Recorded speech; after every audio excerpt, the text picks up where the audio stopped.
Hey everybody, before I get started, I just want to mention a couple of ways that you can engage with me on a more personal level. I have a few avenues set up and I keep focusing on one, and I figured why don't I make a short little video talking about all of them real quick before we get into these episodes. So first thing, Patreon. There's a link in the episode description and every episode description to the Patreon, as well as a video on the feed called Major Announcement that has all the details of what each tier offers and how much they cost. I implore you to check that out. I offer a lot of cool shit for my patrons.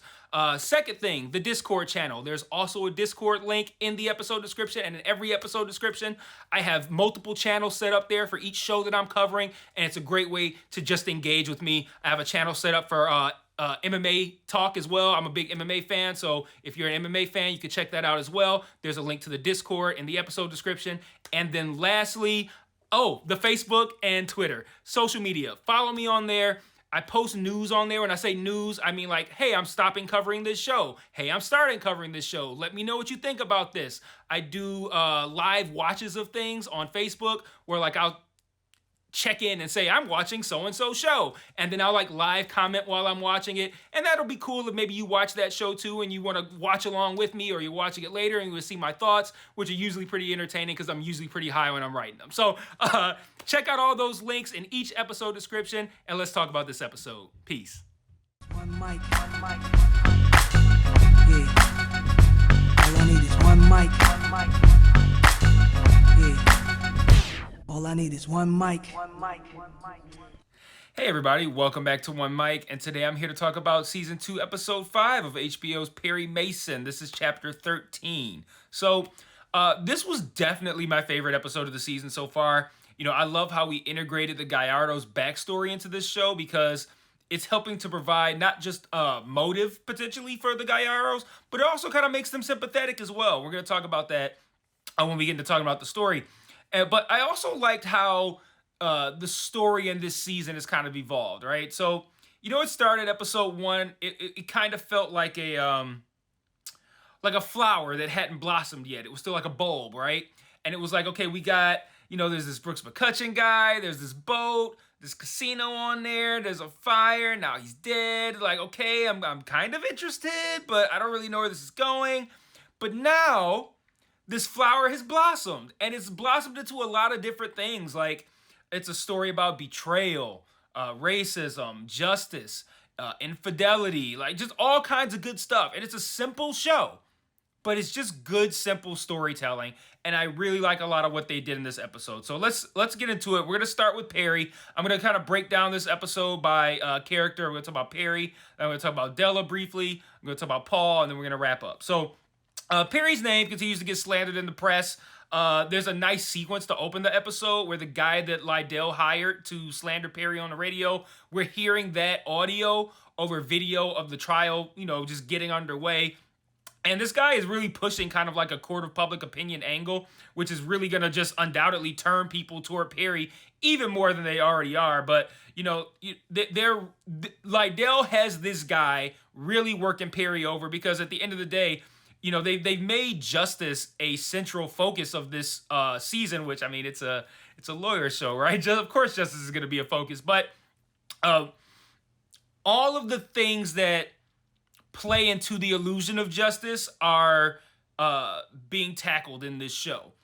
It's not just simply, did you do it or did you not do it? Like, there's a whole lot going on with the fact that these Gallardos are Mexicans, and, you know, anyone in this time who's white is going to be super ready and willing to hang a Mexican boy for committing a crime, or not even just killing a guy, but committing a crime, whatever, against a white guy like Brooks McCutcheon. So they're playing up to that angle. They're playing that angle up by making Perry look like a bad guy for defending them. So like, but none of that shit has to do with whether or not they actually did the crime. So they're really pumping up the court of public opinion angle here. The guy on the radio is to build people up against Perry, because I think they said something like the jury might not. It was something like I don't even remember if it was this episode, but there was a moment where the judge says something like the jury is to I don't know, pretend like that didn't happen. There's a term for it, a strike it from the record or whatever. And Perry says something like they're gonna try it, but they won't. Something like that. So in court, they call this racist bus driver to the stand. This whole scene made me think that if Milligan is supposed to be this big shot prosecutor, they need to, they must be really short on prosecutors in LA, because this argument was fucking weak, man. The bus driver says he saw the boys get on, and he's like, yeah, I know him, because anytime some brown motherfuckers getting on my bus, I'm paying extra close attention to them, because you gotta watch people like that, right? And he's like, yeah, they got off near the murder scene within enough time to have committed the murder. And I'm like, what kind of weak ass argument is that, Milligan? Like, that's what you got? And then Perry goes up there and is like, so if a crime happens near here right now, are you gonna testify that we did it because we're close by? And everybody's like, yeah, what the fuck is this? And like, you know, the boys could have went any number of directions. They could have done any number of things. And just the idea that, like, oh yeah, I dropped them off in the vicinity, so they must have done it. Like, that's a weak ass argument from the bus driver. I can't believe that Milligan thought this was a case worth making, a story worth telling. Like, that was just. But then again, when you got people who are ready to hang these guys regardless, you're probably not thinking, let me get the best of the best. Let me just go through the motions and get anybody up there. And he's underestimating Perry. You know, Berger points this out too. Like, he said, like, you know, he passed it real fast without studying the bar or whatever. He's like, don't underestimate him.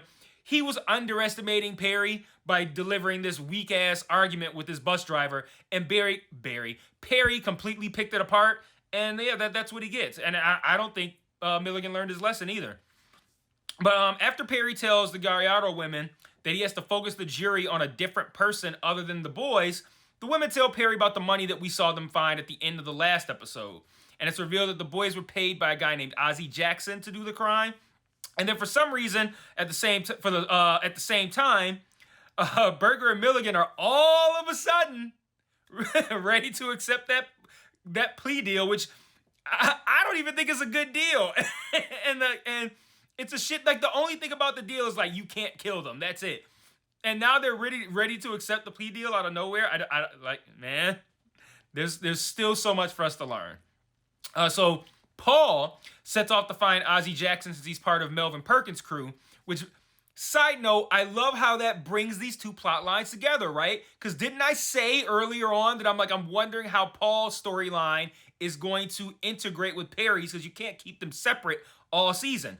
So it kind of feels like I'm peeking behind the curtain here and seeing how the production is being run, because I said I wondered how this was going to happen, and now I'm looking and I'm seeing how it's happening. So I thought that was pretty cool. I saw a weird flash out of the corner of my eye.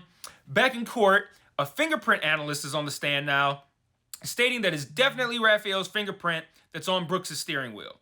However, earlier in the episode, Perry set his drink down on the same fingerprint photo, and that magnified the small print, and he noticed that the print, he noticed it was backwards, or that it should have been backwards. Ultimately, what ends up happening is that Perry figures out that the fingerprint was planted on the steering wheel, and he proves it by showcasing the placement of a fingerprint via Scotch tape. The picture and the actual print are one-to-one comparisons. They're exactly the same, but they shouldn't be. The picture should be backwards. So the fact that the picture is not backwards, or technically the picture is backwards, but it's backwards of a backwards image, if you get what I'm saying. The placement of the idea is that him using the Scotch tape was like saying the fingerprint was placed there with Scotch tape, so the image should be backwards if the fingerprint was there naturally, but since it's one-to-one, that means that the fingerprint was actually backwards. And now that the photo is backwards, now they're presented as one-to-one. I'm pretty sure you guys followed it, but that's what I'm here for, you guys. The episode ends with us essentially seeing proof that someone has been in Perry's house. And, I mean, that's not surprising. Lydell's turned up the heat on Perry in a number of ways. Whoever was in there is probably someone who was hired by Lydell. I'm sure we'll find out very early in the next episode. Moving on to Della. Della tells Anita that she loves her while she's sleeping, and I continue to be entirely uninterested in this relationship. But the inevitable happens here, and Hazel finally pops up and questions and confronts Della about where the fuck she's been. And I've been wondering, too, how can Della just sleep over other people's houses when she has a girl at home sleeping in a bed by herself? And that's why Hazel's confrontation with Della in this episode actually wasn't that surprising to me, because I was already wondering how Hazel is handling this. And I think it's pretty clear that the heavyset guy that we see watching Perry when he leaves from talking with the Gallardo women, and we also see this guy watching Della and Anita as they enter this lesbian bar, I think it's pretty clear that that heavyset guy is not the person who is in Perry's house, which is probably what the show wants us to think. We're probably supposed to go, oh, it's that heavyset guy that's been watching them. Nope, I think the heavyset guy is a private detective who was hired by Hazel to spy on Della and Perry because she probably suspects that Della and Perry are fucking. So that's my thought there. But when Hazel questions her, if this is true, that means Hazel already knows what's going on, and she just wanted to see if Della would admit it, and that explains why she calls her a coward when Della doubles down on her lie. I did find it interesting that they had lesbian bars back then.